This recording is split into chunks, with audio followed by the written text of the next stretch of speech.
Hello everyone. आज हम करेंगे डिसोल्यूशन के चैप्टर में वर्कमैन कॉम्पनसेशन रिजर्व की क्या ट्रीटमेंट होती है। सबसे पहले आपको याद होगा कि जब हम एडमिशन रिटायरमेंट के चैप्टर में इसकी ट्रीटमेंट करते थे तो बैलेंस शीट की लायबिलिटी साइड पर वर्कमैन कॉम्पनसेशन रिजर्व दिया होता था। ठीक है, ये सपोज बैलेंस शीट है, यहाँ पे वर्कमैन कॉम्पनसेशन रिजर्व दिया होता था।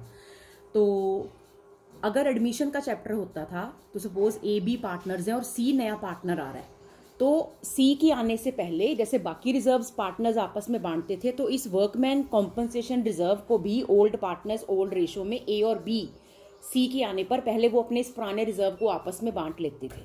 और अगर बाय चांस सम में कोई ये वर्कमैन कॉम्पनसेशन रिजर्व के अगेंस्ट कोई क्लेम दिया होता था, बनाया वर्कर्स को कोई क्लेम वगैरह देने के लिए होता है, तो पहले वो हम उसमें से उतना क्लेम साइड पर रख लेते थे, वो लायबिलिटी साइड पर पड़ा रहने देते थे, बाकी रिजर्व बांट देते थे। रिटायरमेंट डेथ के चैप्टर में ए बी सी पार्टनर्स हैं, सी जा रहा है तो वो जाने से पहले इसका अपना हिस्सा लेके जाता है। अब ये डिसोल्यूशन का चैप्टर है, इसमें बिजनेस बंद होने लगा है। ठीक है, इसमें भी जो ये रिजर्व आपने बनाया होगा, ये रिजर्व भी ओल्ड पार्टनर्स में ओल्ड रेशो में बट जाएगा। पर अगर बाय चांस किसी वर्कर का कोई एक्सीडेंट हुआ हो और उसे कोई क्लेम देना हो, तो इस रिजर्व में से उतना अमाउंट क्लेम बना के, क्योंकि वो तो फिर लायबिलिटी होगी ना कि आपको देना पड़ेगा, वो हम रियलाइजेशन अकाउंट की क्रेडिट साइड पर ऐसे by creditor by bill payable लिखते हैं, तो ऐसे ही हम उसकी क्रेडिट साइड पर by workman compensation reserve liability की तरह शो कर देंगे और उतना रियलाइजेशन अकाउंट टू कैश पे कर देंगे। बाकी जो रिजर्व बचा वो हम पार्टनर्स में उनकी प्रॉफिट शेयरिंग रेशो में बांट देंगे। जैसे ये आपकी इलस्ट्रेशन नंबर 4 है गरेवाल की, कि शिव मोहन पार्टनर्स है, रेशो 3:2 है, एंट्रीज बताओ। अगर workman compensation reserve balance sheet में 75,000 का है, तो अगर वर्कमैन कॉम्पनसेशन रिजर्व 75,000 का है, मतलब ऐसे लायबिलिटी साइड पर शो हो रहा होगा बैलेंस शीट की। ठीक है, वर्कमैन कॉम्पनसेशन रिजर्व, तो उसके बाद कुछ नहीं लिखा। इसका मतलब कि एडजस्टमेंट में अगर कुछ नहीं लिखा तो मतलब किसी वर्कर का एक्सीडेंट नहीं हुआ, कोई क्लेम नहीं आया। तो अब जब आप बनाओगे रियलाइजेशन अकाउंट, ठीक है, तो आप क्या करोगे रियलाइजेशन अकाउंट में, जब आपने ये अकाउंट बनाना है, ठीक है, सपोज करो यही डेबिट साइड है, ये क्रेडिट साइड है। ठीक है, अब आपने क्या करना है कि ये जो रिजर्व है, ये सारा रिजर्व कोई लायबिलिटी नहीं आई। अब आपने क्या करना है, पार्टनर्स अकाउंट तो आपने बनाए होंगे, सपोज 2 पार्टनर्स हैं ए बी, लेट सपोज कर लो 2 पार्टनर्स हैं ए बी। ठीक है, पार्टनर्स कैपिटल अकाउंट्स, तो कोई लायबिलिटी नहीं है। आपने ये workman reserve old partners old ratio में बांट देना है, तो बाय वर्कमैन कॉम्पनसेशन रिजर्व ये 75,000, उनकी रेशो क्या है 3:2, तो उसमें ये बट जाएगा 45,000 30,000, इस तरह बट जाएगा। तो देख लो बुक में क्या एंट्री है, workman compensation reserve 2A 2B, कोई क्लेम नहीं है। दूसरी एंट्री, वर्कमैन कॉम्पनसेशन रिजर्व वो 60,000, कहते सपोज करो बैलेंस शीट में जो आपको रिजर्व दिया हुआ है, सपोज करो वो आपको 60,000 दिया हुआ है बैलेंस शीट में, and liability for it was 35,000, और सपोज करो एडजस्टमेंट में लिखा हुआ है कि liability against workman compensation fund, सब में दिया होगा एडजस्टमेंट्स में, वो कितने की लायबिलिटी है ये आपको एडजस्टमेंट्स में दिया होगा। जैसे बैलेंस शीट के नीचे एडजस्टमेंट्स नहीं दी होती, तो एडजस्टमेंट्स में आपको लायबिलिटी दी हुई है 35,000 की। ठीक है, तो अब क्या है कि 65,000 में से 35,000 तो लायबिलिटी है। अब आप क्या करोगे, अपने सम में जो आपने बनाया होगा रियलाइजेशन अकाउंट, यहां पर आप जैसे बाकी लायबिलिटीज नहीं लिखते, by creditor by bill payable balance sheet की लायबिलिटी साइड में से, आप बाय वर्कमैन कॉम्पनसेशन रिजर्व 35,000 को बाकी लायबिलिटीज की तरह शो कर दोगे और उसी को इधर टू बैंक पे कर दोगे 35,000, इस तरह। ठीक है, ये हो गया। उसके बाद बाकी इसमें कितना बचा, बाकी बचा 25,000। 25,000 को आप बाय वर्कमैन कॉम्पनसेशन रिजर्व, ठीक है, अब क्या करोगे, या चलो इसको लिखा रहने देती हूं, ये आपका ए पार्ट था ना, अब हम बी पार्ट कर रहे हैं। तो बाय वर्कमैन कॉम्पनसेशन रिजर्व आप क्या करोगे, इस 25,000 को बांट दोगे उनकी रेशो में 15,000 10,000, ये बी पॉइंट। ठीक है, ये बी पॉइंट की ट्रीटमेंट है। ठीक,